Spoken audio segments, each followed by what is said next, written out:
What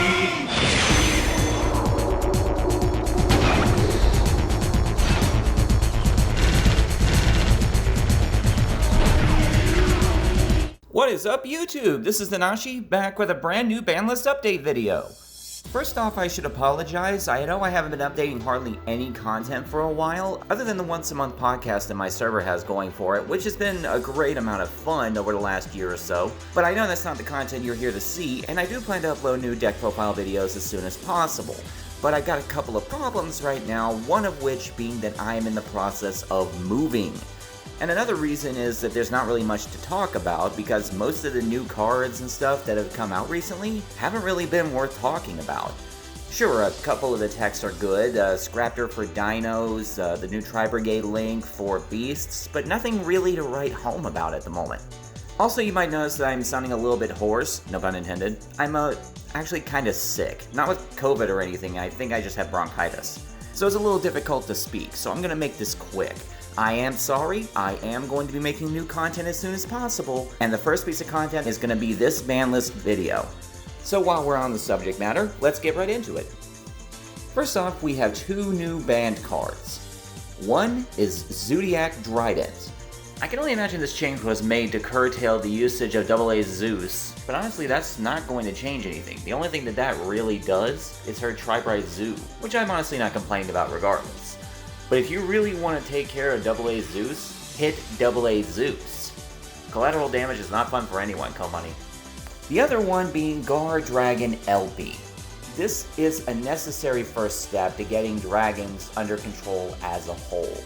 Dragons are probably still going to be prevalent because I heard someone mention something about a new Dragoonity mix if they ever hit LP, but it's a good first start.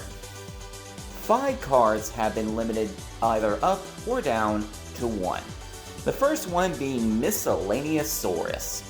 We all saw this one coming. Them being able to do a 2-card combo and land on a super board was way too consistent. That deck needed to be knocked down a peg, and to be honest, I was just expecting it to be something like Baby Sarasaurus, but I guess Miss makes sense too. Then we've got Performapal Skullcrabat Joker up to 1. Pendulums are in that weird area where too much of something will make them too powerful, but not enough of something basically makes the entirety of the mechanic worthless. So I guess giving Skullcrabat Joker to 1 might not be too bad, now that we are in the middle of Link era. Then we've got Salamangreat Mirage Stalio back up to 1. I am not a fan of this card, but Salamangreat without this card really don't do anything worth mentioning at the moment other than setting a couple of back rows, so I guess this is a trade-off and an equalizer. We also have Striker Dragon down to 1. This makes the card still perfectly valuable to Rockets. It was a necessary hit and it still allows Rockets to play their field spells, so I'm okay with it. Sky Striker Mobilize Engage back up to 1. I am very scared.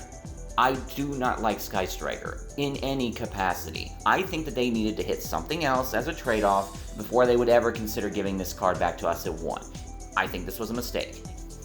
They only let 1 card come back to 2, and it's double Iris Magician.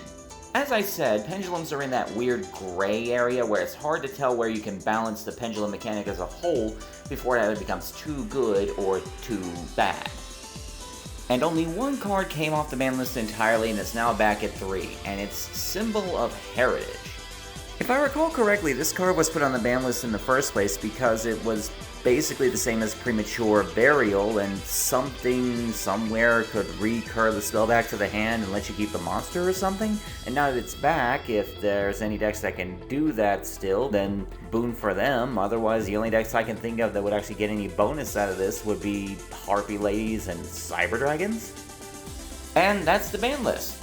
Nothing too amazing, it was another miniature list, but it did make enough changes to shake up the game a little bit and bring some old decks back into light. Some I would have preferred never see the light of day again, but hey, the game's a bit of give and take. I thank you guys for watching the ban list video, and as I said before, I am planning on uploading new content as soon as possible, and I am very sorry that I waited so long to do it. I just ask that you wait a little bit longer for me to get my life in order. In the meantime, this has been Nanashi, signing out.